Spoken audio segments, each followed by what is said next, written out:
Hello my all year friends, मैं हूं आशीष और आप देख रहे हैं आशीष कॉमर्स क्लासेस। मेरे प्रिय साथियों, हम लोग अपने वीडियोस में बात कर रहे थे कॉस्ट अकाउंटिंग की। और कॉस्ट अकाउंटिंग में हमने इसके पहले जितने भी टॉपिक को कवर किया हुआ है वे सारे के सारे टॉपिक आप सभी को इसी चैनल पे मिल जाएंगे प्लेलिस्ट में, जिसका नाम होगा कॉस्ट अकाउंटिंग। यदि आप चाहते हैं उन सारे के सारे वीडियो से रिलेटेड नोट्स को भी पढ़ना, तो आप सभी लोग हमारी वेबसाइट्स www.ashishcommerceclasses.com पे जाकर के सारे के सारे नोट्स देख सकते हैं, पढ़ सकते हैं और अपने लिए भी नोट्स बना सकते हैं वहाँ से फ्री में। हम लोग आज के वीडियो में समझने वाले हैं, बात करने वाले हैं कॉस्ट अकाउंटिंग की। कॉस्ट अकाउंटिंग में इसका मीनिंग क्या होता है, डेफिनेशन क्या होता है और ऑब्जेक्टिव्स क्या होता है। जब कोई भी एग्जाम में प्रश्न पूछे जाते हैं बड़े नंबरों में, तो यहाँ पर यह क्वेश्चन हमेशा पूछा जाता है। इसलिए मैं आप सभी को ये बता के चलता हूँ कि किस तरीके से आप लोग एक सिस्टम में आंसर को लिखेंगे।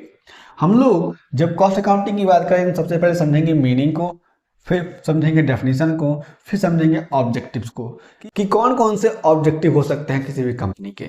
हम लोग सबसे पहले देखते हैं मीनिंग को। मीनिंग के पर्सपेक्टिव में कहा गया है कि cost accounting is a branch of accounting. Cost accounting क्या है? अकाउंटिंग का ब्रांच है। हम लोग मान के चलते हैं, एक मान्यता है कि अकाउंटिंग के 3 ब्रांच हो सकते हैं। पहला फाइनेंशियल अकाउंटिंग, दूसरा कॉस्ट अकाउंटिंग और तीसरा है मैनेजमेंट अकाउंटिंग। तो इस तरीके से हम लोग ये ब्रांच के अकाउंट मानते हैं, अकाउंटिंग के ब्रांच मानते हैं। तो हमारे पास जो कॉस्ट अकाउंटिंग है वह क्या है? एक ब्रांच है अकाउंटिंग का। ठीक है। आगे कहा गया है that focuses on recording, analysing and managing the cost incurred by a business. जो फोकस करता है क्या करने में? रिकॉर्डिंग करने में। जो भी रिकॉर्डिंग करेगा, जो भी डेटा रिकॉर्ड किया जाएगा कॉस्ट अकाउंटिंग के पर्सपेक्टिव से, उसको एनालाइज किया जाएगा, फिर उसमें मैनेजिंग किया जाएगा। और जो भी कॉस्ट होगा उसी को यहाँ पर कहा गया है, किसी भी बिजनेस का जो कॉस्ट लगेगा, जो कॉस्ट इनकर्ड होगा, जो कॉस्ट लगता है, उसको रिकॉर्डिंग और एनालाइज और मैनेजिंग करने की बात यहाँ पे कही गई है। आप लोग इन शॉर्ट में समझेंगे कि जो कॉस्ट अकाउंटिंग है वह क्या है? अकाउंटिंग का एक ब्रांच है जिसमें किसी भी बिजनेस में लगने वाले कॉस्ट, यानी जो सारे के सारे एक्सपेंसेस होते हैं, उन सारे के सारे कॉस्ट को क्या करना? रिकॉर्डिंग करना, एनालाइजिंग करना और उसको मैनेज करने का काम किया जाता है। अब यहाँ पर आगे देखेंगे तो कहा गया है इट इन्वॉल्व ट्रैकिंग एक्सपेंसेस। इसमें इन्वॉल्व होता है और भी बातें जुड़ी होती हैं कि ट्रैक करना एक्सपेंसेस का, यानी किन किन कार्यों में एक्सपेंस कितना कितना कहाँ कहाँ किस तरीके से लगा हुआ है, ये पता लगाना। डिटरमाइनिंग द कॉस्ट, और पता लगाना कि कितना कॉस्ट लगा हुआ है ओवरऑल कार्यों में और अलग अलग सेपरेट प्रोजेक्ट में भी। ठीक है। ऑफ प्रोड्यूसिंग गुड्स और सर्विसेज, और जो भी गुड्स और सर्विसेज प्रोड्यूस हुए हैं उन सारे के सारे गुड्स और सर्विस के प्रोडक्शन में। And providing for decision making to improve efficiency and profitability. ठीक है। यहाँ पे ये कह रहा है कि जो भी कॉस्ट अकाउंटिंग है उसमें इन्वॉल्व है एक्सपेंस का ट्रैक किया जाना, कॉस्ट को डिटरमाइन किया जाना, जो भी प्रोडक्शन हो रहा है किसी भी गुड्स और सर्विस का, यानी किसी भी गुड्स और सर्विस के प्रोडक्शन में जो भी कॉस्ट लग रहा है उसका डिटर्मिनेशन। ठीक है। उसका निर्धारण, कितना कॉस्ट लगना चाहिए, कितना लगा, और जो भी एक्सपेंसेस लग रहे हैं तो कहाँ कहाँ पे किन किन कार्यों में एक्सपेंसेस लग रहे हैं, उसमें ये क्या होता है, कॉस्ट अकाउंटिंग में ये सारी चीज़ें इन्वॉल्व होती हैं। और जब इस तरीके से एक्सपेंस को ट्रैक किया जाता है और डिटरमाइन किया जाता है तो इन कार्यों का ऑब्जेक्टिव भी होता है। ये इस उद्देश्य से किए जाते हैं and providing for decision making to improve efficiency and profitability. Company की प्रॉफिटेबिलिटी और एफिशिएंसी को इम्प्रूव करने के लिए जो भी डेटा आता है किसी भी गुड्स और सर्विस के प्रोडक्शन से, जो भी खर्चे होते हैं उस पर, उसको ट्रैकिंग करने से, मैनेजिंग करने से, रिकॉर्डिंग करने से, एनालाइजिंग करने से जो डेटा आता है उसको प्रोवाइड किया जाता है, जिससे कोई भी कंपनी क्या करती है, अपने डिसीजन को बनाती है, और जब डिसीजन लेती है तो कंपनी की एफिशिएंसी और प्रॉफिटेबिलिटी भी बढ़ती है। ठीक है, अब यहाँ पर हम लोग आगे देखेंगे डेफिनेशन को। तो कहा गया है कि cost accounting is the process of accounting. ये क्या है? अकाउंटिंग का एक प्रोसेस है for cost which begins with the recording of income and expenditure. जो भी कॉस्ट अकाउंटिंग है वह क्या होता है? इनकम और एक्सपेंडिचर को रिकॉर्ड करने से होता है।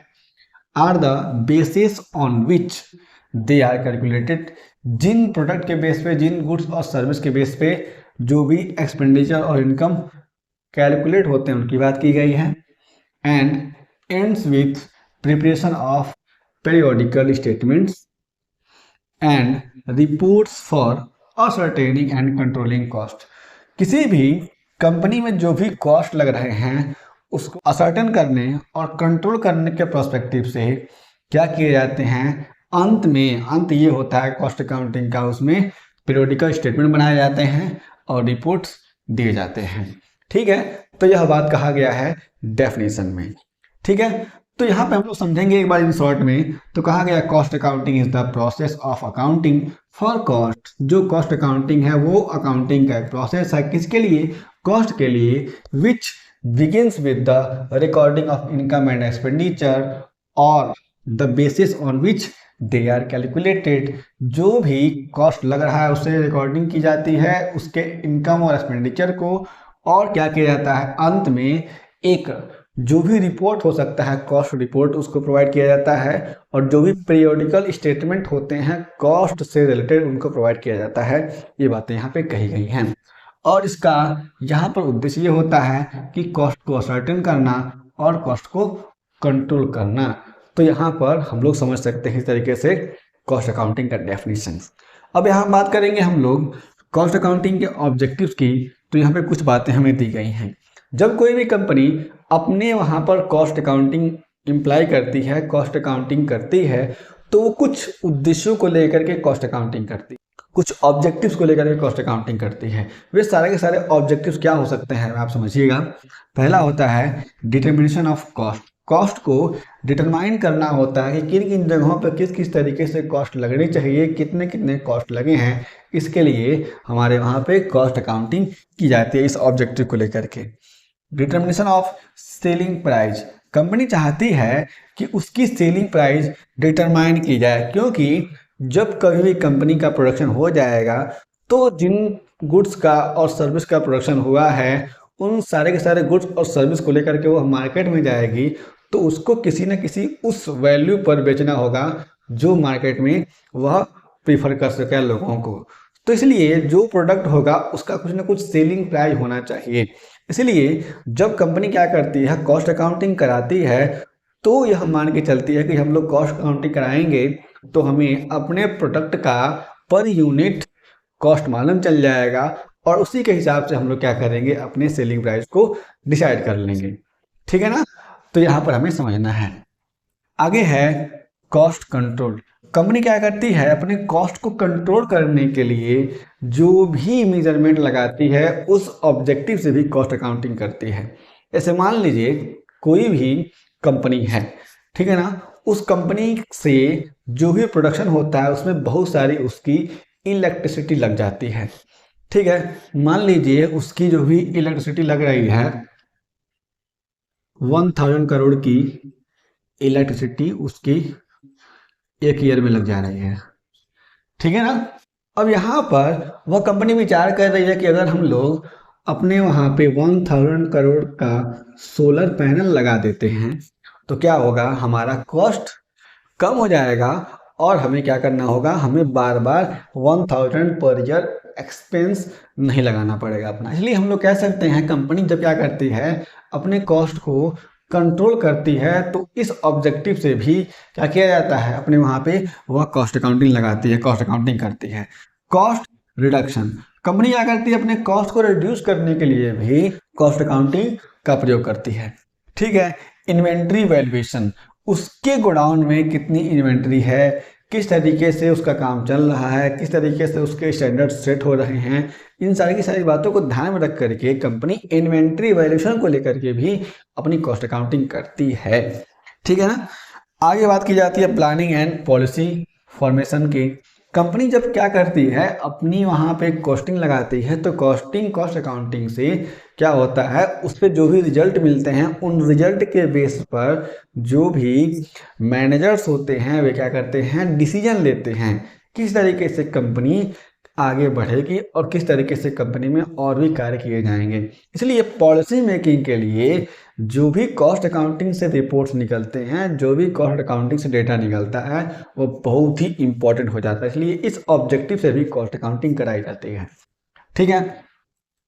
आगे देखें तो कहा गया ascertainment of profit of each activities.